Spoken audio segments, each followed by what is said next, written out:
오늘 주신 말씀을 통해서 영원히 끊어지지 아니하는 믿음의 가문이라는 제목으로 함께 말씀을 나누겠습니다. 1944년도 전남 광양군에 살았던 어떤 부모님의 이야기입니다.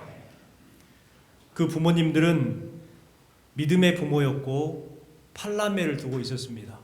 아들 5, 딸 3명입니다. 이분들은 믿음의 가정은 기도해야 한다라는 신앙의 원칙을 가지고 있었습니다. 믿는 사람은 기도해야 한다. 매일 새벽 예배에 가서 하나님 앞에 기도합니다. 그리고 아침 일찍 자녀들을 깨워서 예배를 드렸습니다. 아버지는 자녀를 위해서 기도할 때에 하나님, 아들들은 장로님으로, 딸들은 권사님으로 하나님의 교회를 섬기게 해주십시오. 이렇게 늘 기도했어요. 그러던 어느 추운 겨울날이었습니다. 눈이 많이 내렸어요. 과거의 시골길은요, 이게 눈이 많이 내리면 이게 길인지 아니면 농로인지 논인지 구분이 안 되잖아요. 새벽에 깜깜한데 눈이 잔뜩 내려가지고 길이 분간이 안 되는 거예요. 그래도 이 부모님들은 옷을 갖추어 입고 새벽 예배를 갑니다. 그러다가 조금 지나니까 부모님들이 다시 돌아오는 거예요. 보니까요, 흙탕물로 온 몸이 다 적셔버렸어요. 고드름이 열려 있습니다. 알고 봤더니 부모님들이 길을 가다가 길이 분간이 안 되니까 잘못 뒤져가지고 꼬랑에 빠져버린 거예요. 그래서 교회로 갈 수 없고 다시 집으로 돌아와야 되겠다 싶어서 이제 돌아오는데 너무 추우니까 옷에서 막 고드름이 열린 거예요. 자녀들은 생각합니다. 엄마 아빠가 이제 교회 못 가시겠구나. 옷을 갈아입으시더니 이제 이불 속으로 들어오시겠지 생각을 한 거예요. 그런데 부모님은 옷을 갈아입으시더니 다시 나가는 겁니다. 어디로 가실까요? 교회 기도하러 가신 거예요. 자녀들의 마음 가운데 그 모습이 마음속에 탁 낙인된 거예요. 아, 우리 부모님들은 저렇게 철저하게 신앙생활 하시는구나. 후에 자녀들이 자라서 각각 분야에서 인정받는 사람들이 되었습니다. 국민일보에 봤더니 이 가족이 소개되었습니다. 이 가족이 총 몇 명이냐면 120명인데 120명이 추석에 예배를 드렸다고 합니다. 그곳에서 장남이었던 그 장로님께서는 자녀들에게 할머니, 할아버지의 신앙에 대해서 가르쳐 주었다고 합니다. 부모님의 신앙을 이어받아서 큰 복을 받은 이 가문의 신앙은 우리 모두에게 큰 교훈을 줍니다. 여러분의 가정과 여러분의 가문도 신앙의 복이 흐르는 믿음의 가정이 되시기를 주님의 이름으로 축원합니다. 오늘은 어버이 주일입니다. 부모님들은 한결같이 자녀들이 잘 되기를 원하죠. 좋은 가문을 이루고 명성을 이루기를 소망을 합니다. 그런데 중요한 것은 어떤 가정이 좋은 가문이 될까요? 세상 사람들은 그렇게 생각합니다. 많이 배운 자녀들, 또 유명하고 출세한 자녀들이 많으면 명문 가문, 좋은 가문이다, 명성을 얻게 된다라고 생각을 합니다. 하나님은 어떤 가정을 인정하실까요? 하나님은요, 신앙의 기초 위에 세워진 가정을 인정하셔요. 믿음의 가정을 인정하시는 줄 믿습니다. 출애굽기 20장 6절 말씀에 보면 분명 말씀합니다. 같이 읽어볼까요? 나를 사랑하고 내 계명을 지키는 자에게는 천대까지 은혜를 베푸느니라. 1대, 2대, 3대도 아니고 천대까지 은혜를 베푸신다 말씀하고 있습니다. 천대를 책임을 지겠다는 거예요. 책임을 지겠다. 여러분의 가정과 가문이 천대까지 은혜를 경험하는 그러한 가정이 되고, 오늘 말씀 제목처럼 영원히 하나님 앞에서 끊어지지 아니하는 믿음의 가정이 되시기를 주님의 이름으로 축원합니다. 여러분, 질문 하나 할게요. 성경에서 하나님이 인정하시는 명문 가문은 어떤 가문일까요? 우리가 잘 알고 있는 가문, 다윗 가문일까요? 유다 가문일까요? 하나님의 성전에서 늘 하나님을 섬겼던 네이 가문일까요? 이 산지를 내게 주소서 했던 갈렙 가문일까요? 그 가문들은 유명한 가문일 수는 있지만 명문 가문이라는 인정은 받지 못했어요. 그렇다면 성경에서 말하는 명문 가문은 어떤 가문일까? 여러분 혹시 레갑 가문을 아십니까? 오늘 말씀을 통해서 내각 가문은 어떻게 인정을 받았는지, 왜 명문 가문이 되었는지에 대해서 한번 생각해 보는 시간이 되고, 우리도 영적인 내각 가문, 내각 가정이 되기를 원합니다. 다짐하는 시간이 되었으면 좋겠습니다. 에레미야 선지자가 활동했던 시대는 이스라엘 백성들의 마음 가운데에 아브라함 후손이라는 그와 같은 선민의식이 있었고요. 자부심이 있었어요. 그런데 그 선민의식과 자부심이 있음에도 불구하고 하나님을 섬기지 않았습니다. 우상을 섬겼고 껍데기 신앙, 형식적인 신앙을 가지고 있었던 때에 에레미야 선지자가 복음을 전합니다. 이스라엘 백성들은 세상의 신이었던 풍요의 신을 섬겼습니다. 세속에 따라서 타락의 길을 가고 있었어요. 그런 시대 가운데에 에레미야 선지자는 무려 50년 동안 심판의 메시지만 계속해서 전했습니다. 에레미야가 인기가 있었을까요? 없었을까요? 예나 지금이나 바른 말 하는 사람들은요, 별로 인기가 없어요. 바른 말 해주면은 좋아하지 않아요. 그냥 잘한다 해주는 사람들이 인기가 많지요. 하지만 에레미야 선지자는 인기에 연연하지 아니하고 하나님의 심판의 메시지에 대해서 계속해서 전합니다. 우리 에레미야 26장 4절부터 6절까지 말씀을 같이 읽겠습니다. 여호와의 말씀에 너희가 나를 순종하지 아니하며 내 율법을 행하지 아니하며 내가 너희에게 선지자를 꾸준히 보내 순종하라고 하였으나 너희는 순종하지 아니하였느니라. 내가 이 성전을 세계 모든 민족의 저주거리가 되게 하리라. 이스라엘 백성들 스스로는 선민이었고 또 자부심을 가지고 있었는데 하나님께서는 뭐라고 말씀하시냐면 너희들이 순종하지 않았다. 율법을 행하지 아니했다. 선지자를 꾸준히 보내가지고 순종하라 했지만 너희가 순종하지 않았다. 그러니까 어떻게 만든다고요? 너희들이 가지고 있는 그 자존심과 자긍심, 자부심을 세상의 저주거리로 만들어버리겠다는 거예요. 이 심판의 메시지만 듣고도 이스라엘 백성들은 회개를 해야 되는데 회개하지 않아. 변화가 안 되는 거예요. 25장 11절 말씀도 같이 한번 읽어볼까요? 이 모든 땅이 폐허가 되어 놀랄 일이 될 것이며 이 민족들은 70년 동안 바벨론의 왕을 섬기리라.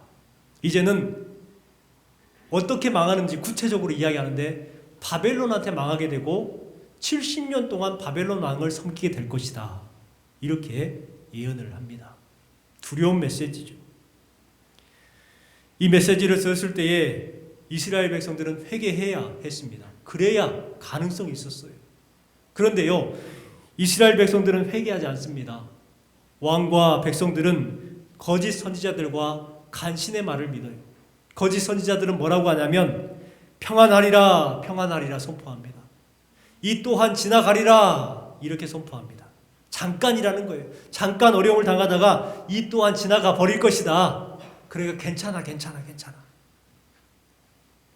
에레미야 선지자는 멸망할 것이다 심판의 메시지를 전했고 거짓 선지자들은 괜찮다고 평안하리라 이 또한 지나갈 것이다 외쳤습니다. 사람들은 누구의 말을 더 들었을까요? 에레미야 선지자의 말을 들었을까요? 거짓 선지자들의 말을 들었을까요? 거짓 선지자들의 말을 들었습니다. 그래, 뭐 나라가 망하겠어. 평안할 거야. 우리나라가 얼마나 잘 사는데 그런 마음을 가지고 이스라엘 백성들이 살았던 거예요. 답답했던 에레미야는 눈물을 흘리면서 그렇게 하나님 앞에 간곡히 매달렸었습니다. 그래서 에레미야 선지자의 별명이 뭘까요? 눈물의 선지자. 에레미야가 살았던 그 시대, 우리 시대와 별 다르지 않습니다. 영적인 혼란기를 겪고 있고 지금 또한 타락의 길로 가고 있습니다. 이러한 시대 가운데 살아가는 우리 믿음의 성도들과 가정들은 어떤 가정이 되어야 될까요? 오늘 주신 말씀에 그 해답이 기록이 되어 있습니다. 오늘 말씀은 하나님께서 에레미야 선지자를 통해서 이스라엘 백성들에게 마지막 경고요 교훈을 주시기 위한 말씀입니다. 마지막이 때라는 것을 어떻게 알 수가 있냐면 오늘 우리가 읽진 않았지만 35장 1절 말씀을 보십시오. 이렇게 시작을 합니다. 유다의 요시야 왕의 아들 여호야김 때에 여호와께로부터 말씀이 에레미야에게 임하여 이르시되 여호야김 때라고 말합니다. 여호야김 때에 무슨 일이 있었을까요? 여호야김이 즉위한 지 3년 만에 바벨론의 왕 느부갓네살이 공격합니다. 그럼을 통해서 이스라엘이 망해버리죠. 그렇다면 예레미야가 하나님의 음성을 들은 이 때는 정말 마지막 때, 임박한 때를 말하는 거예요. 곧 있으면 나라가 망해요. 지금 회개하지 않으면 끝나는 거예요. 그래서 마지막으로 하나님께서 들고 나온 마지막 카드, 가장 중요한 카드를 예레미야에게 이야기를 합니다. 그 마지막 카드가 뭘까요? 바로 레갑 자손을 불러라 라는 것입니다. 우리 2절 말씀을 같이 한번 읽어볼까요? 너는 레갑 사람들의 집에 가서 그들에게 말하고 그들을 여호와의 집 한 방으로 데려다가 포도주를 마시게 하라 하니라. 왜 갑자기 이 중요한 때 레갑 자손들을 부르게 하실까? 첫 번째 이유는 말씀에 순종하고 준행하는 가문이었기 때문입니다. 말씀에 순종하고 준행했던 가문. 레갑 사람들은 솔직히 유대인이 아닙니다. 그런데 왜 하나님께서는 마지막 카드로 레갑 자손을 불렀을까요? 레갑이라는 말 자체가 말을 타는 사람들이랍니다. 말을 타는 사람들. 이 이방인으로서 모세의 장인 이드로가 겐족속이거든요. 레갑 자손들은 겐족속 소속입니다. 그러니까 이방 사람들이죠. 특별히 레갑이라는 말 뜻처럼 말을 타고 다니는 유목 생활을 했던 사람들입니다. 유대인 속에 섞여 살던 하찮은 이방 소수 민족이었던 거예요. 하나님께서 예레미야에게 레갑 자손을 불러다가 여호와의 집 한 방에 데려다가 포도주를 마시게 하라 이렇게 명령을 합니다. 선지자는 그 명령을 받고 레갑 사람들을 불러와요. 그리고 하나님의 집 한 방으로 불러다가 앉게 합니다. 그리고 포도주 사발을 탁 갖다 놔요. 그리고 잔들을 탁 줍니다. 그리고 따라주면서 마시라. 근데 이 마시라는 것은 단순히 부탁하는 게 아니라 명령입니다. 마셔! 이거예요. 레갑 자손들이 그 포도주를 마셨을까요? 안 마셨을까요? 안 마셨습니다. 왜 안 마셨을까? 이게 중요해요. 왜 안 마셨을까요? 자신들의 가문의 신앙 전통이었기 때문에 안 마신 거예요. 6절 말씀에 보면 그들이 이르되 우리는 포도주를 마시지 아니하겠노라 이렇게 말합니다. 포도주를 마시지 않겠다. 여러분 지금 예레미야 선지자 앞에서 포도주를 받았어요. 영광 아닙니까? 그 누구도 뭐라고 할 사람이 없어요. 방에 자기들만 있어요. 포도주를 따라주니까 그냥 마실 수 있잖아요. 그런데 마시지 않겠노라 단호하게 거절해버립니다. 여러분 내 자손들이 포도주를 마시지 않았던 이유가 있어요. 그 이유에 대해서 자신들이 이야기합니다. 6절 7절 말씀을 같이 한번 읽어볼까요? 그들이 이르되 우리는 포도주를 마시지 아니하겠노라. 레갑의 아들 우리 선조 요나답이 우리에게 명령하여 이르기를 너희와 너희 자손은 영원히 포도주를 마시지 말며 너희가 집도 짓지 말며 파종도 하지 말며 포도원을 소유하지도 말고 너희는 평생 동안 장막에 살아라. 그리하면 너희가 머물러 사는 땅에서 너희 생명이 길리라 하였으므로. 레갑 자손들이 왜 포도주를 마시지 않았어요? 선조 요나답이 명령했기 때문에. 포도주를 마시지 마라, 집도 짓지 말라, 파종하지도 말라, 포도원을 소유하지도 말라, 평생 동안 장막에 살아라. 이와 같은 신앙 원칙이 그들 가문에게는 있었던 거예요. 그래서 그것을 지키기 위해서 우리는 그것을 마시지 않겠노라 이렇게 말을 합니다. 참 대단하지 않습니까? 그렇다면 요나답이라는 사람이 도대체 레갑 자손과 얼마만큼 가까운 사이일까요? 무려 250년 전 사람입니다. 이 레갑 자손들은 250년 동안 그 요나답의 신앙 전통을 지키고 있었던 거예요. 대단하지 않습니까? 대단하지 않아요? 요나답은 아합과 악녀로 소문나 있던 이세벨, 그때에 바알에게 무릎을 꿇지 않았던 7,000명 중에 한 명이었습니다. 그때에 이 요나답은 바알 숭배자를 몰아내는 데에 앞장을 섰어요.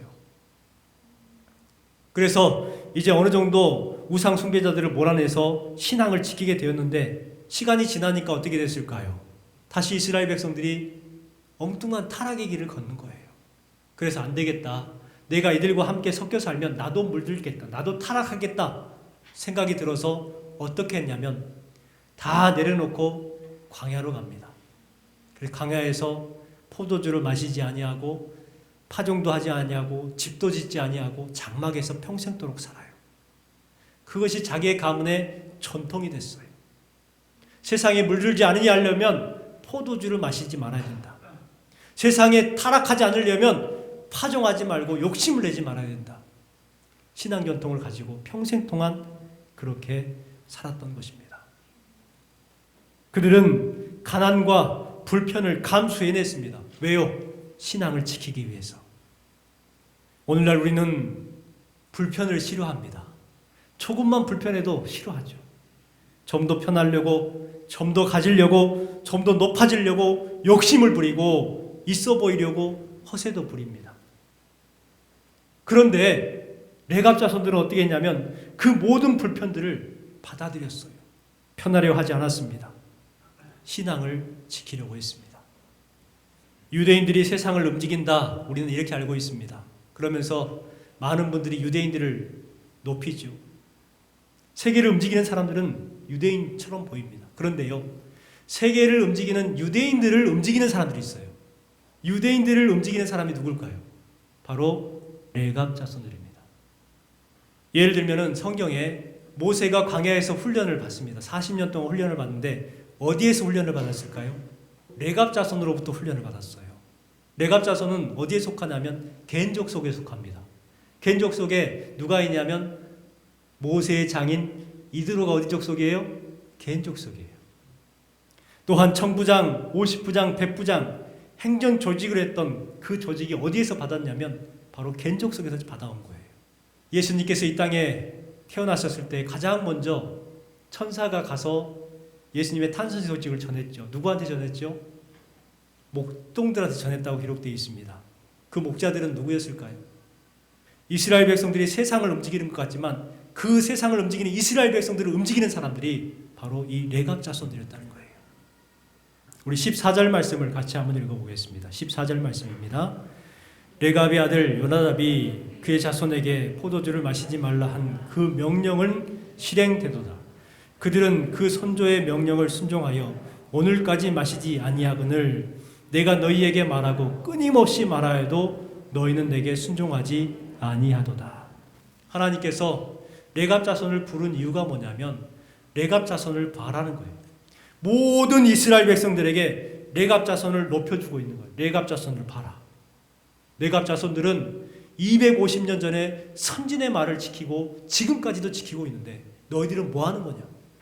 너희들은 순종하라 끊임없이 선지자를 보냈지만 순종하지 아니했다는 거예요. 이스라엘 백성들을 레갑 자손을 들어서 부끄럽게 만들고 있는 것입니다. 여러분, 우리의 가정도 이와 같은 신앙 전통이 있었으면 좋겠습니다. 어떠한 일이 있어도 그 신앙 전통이 꺾이지 아니하고 세워지는 그러한 신앙 전통, 이 전통이 저와 여러분의 가정 가운데에 함께 하시기를 주님의 이름으로 축원합니다. 두 번째는요, 결단이 있는 가문이었어요. 결단과 계승이 있는 가문이었죠. 8절과 더 10절까지 말씀에 오면 이 레갑 자손들이 어떻게 그 요나답의 신앙 원칙을 지켰는지에 대해서 말씀을 하고 있습니다. 같이 한번 읽어볼게요. 우리가 레갑의 아들 우리 손조 요나답이 우리에게 명령한 모든 말을 순종하여 우리와 우리 아내와 자녀가 평생 동안 포도주를 마시지 아니하며 살 집도 짓지 아니하며 포도원이나 밭이나 종자도 가지지 아니하고 장막에 살면서 우리 손조 요나답이 우리에게 명령한 대로 다 지켜 행하였노라. 다 지켜 행했다는 거예요. 여러분, 이걸 지키기 쉽겠어요? 어렵겠어요? 포도주를 마시지 마라. 포도원도 갖지 마라. 집도 짓지 마라. 평생 동안 장막에 살아라. 종자도 파종하지 말아라. 여러분, 이 중에 한 가지도 지키기 어려울 거예요. 하지만 그들은 명령한 모든 것을 다 지켜 행했다고 말을 하고 있습니다. 그렇다면 우리가 생각할 때에 레갑 자손들은 참 못 살았겠다 생각을 합니다. 그렇겠죠. 집도 사지 말고 농사도 짓지 말고 파종도 하지 말고 장막에 살아라. 아마 가난하게 살았을 거라고 생각해요. 못 배우고 살았을 거라고 생각합니다. 그런데요, 정확하게 성경은 기록합니다. 역대상 2장 말씀 보면 55절에 이렇게 기록하고 있습니다. 같이 한번 읽어볼까요? 야베스에 살던 서기관 종족 곧 디랏 종족과 시므아 종족과 수가 종족이니 이는 다 레갑 가문의 조상 하마덱에서 나온 겐 종족이더라. 여러분, 레갑 자손들이 어떻게 살았다고요? 서기관 종족이라는 거예요. 서기관 종족. 여러분, 서기관은 똑똑해야 돼요? 아니면 시원찮아도 괜찮아요? 똑똑해야 되는 거예요. 오늘날로 말하면 사급 공무원이에요. 사급 공무원. 하나님께서 레갑 자손들에게 그와 같은 복을 주셨어요. 그들이 힘들게 살 거라고 생각했고 못 살 거라고 생각했는데 아닌 거예요. 서기관 종족으로 삼으셔서 그들을 계속해서 등용해서 쓰셨습니다. 마지막으로 신앙 앞에 타협하지 않는 가문입니다. 예레미야 선지자가 따라준 포도주 얼마나 영광됐을까요? 하나님의 선지자가 따라주는데 얼마나 영광입니까? 마시라 했을 때 두 말 안고 마시는 것이 정상일 거예요. 그런데 마시지 않겠다는 겁니다. 타협하지 않겠다는 거예요. 레갑 자손들은 예레미야의 포도주를 거절해 버렸습니다. 그들은 융통성이 없었던 것 같아요. 융통성이 있었으면 250년 전에 사람이 명령한 거니까 마셔도 되겠지. 또 타협할 수 있었을 거예요. 이번 한 번만 마시자. 하지만 그들은 융통성이 없었고 타협하지 않았습니다. 진짜 신앙을 지켜냈죠. 세상 사람들은 융통성이 있어야 된다고 말합니다. 어떤 목사님들은 교회도 융통성이 있어야 된다고 말합니다. 그래서 교회 안에 흡연실도 짓고 당구장도 만들고 노래방도 만들고 때에 따라서 댄스 파티도 하고. 융통성이 있어 보이십니까? 저렇게 하면 세상 사람들이 더 교회를 자연스럽게 들어올까요? 흡연실을 만들어 놓고 노래방 만들어 놓고 당구장 만들어 놓고 하면 세상 사람들이 와 교회 좋네 라고 하실까요? 융통성이 있는 것 같지만요, 신앙 전통을 깨버리는 것이고 오히려 세상 사람들 앞에 조롱거리가 되는 거 아니겠습니까? 세상에 교회가, 거룩한 교회가 노래방이 있네, 당구장이 있네, 흡연실인데 이게 뭐야? 오히려 교회를 더 흐트러뜨리는 것 아니겠습니까? 여러분, 그렇습니다. 우리는요, 신앙 앞에서는 융통성을 발휘해서는 안 되는 거예요. 신앙 전통을 지켜야 하는 것입니다. 성경에 보십시오. 융통성을 발휘했던 모든 사람들은요, 잘 안 됐어요. 예서 보십시오. 팥죽 한 그릇 받고 장자권 팔 수 있지 얼마나 융통성이 있습니까? 또 사울을 보십시오. 하나님께서 모든 것 다 멸하라고 했는데 좋은 가축만 남겨놓으면 하나님께 드리면 좋잖아. 얼마나 융통성이 있습니까? 그런데 하나님께서 사울에게 뭐라고 했어요? 내가 너를 버렸노라. 그러나 융통성 없었던 다윗을 보십시오.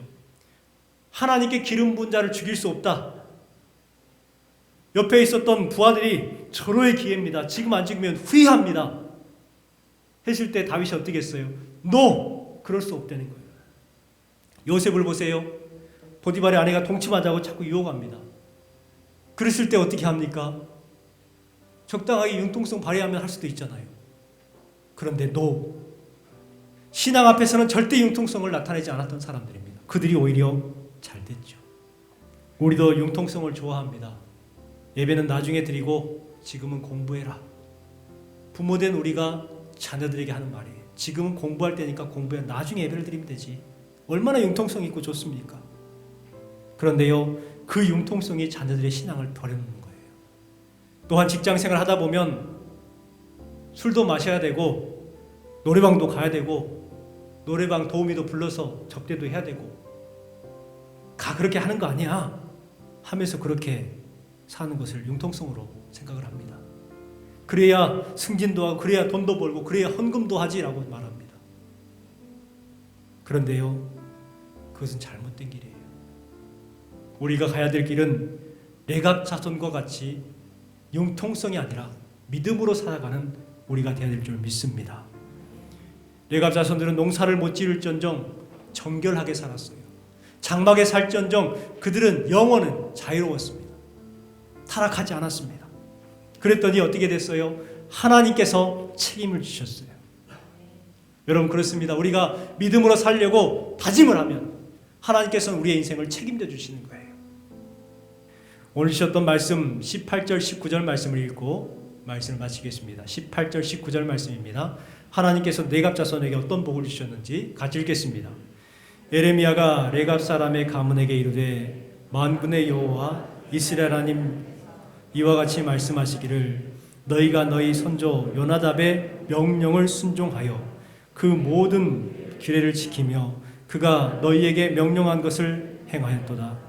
그러므로 만군의 여호와 이스라엘의 하나님께서 이와 같이 말씀하시니라.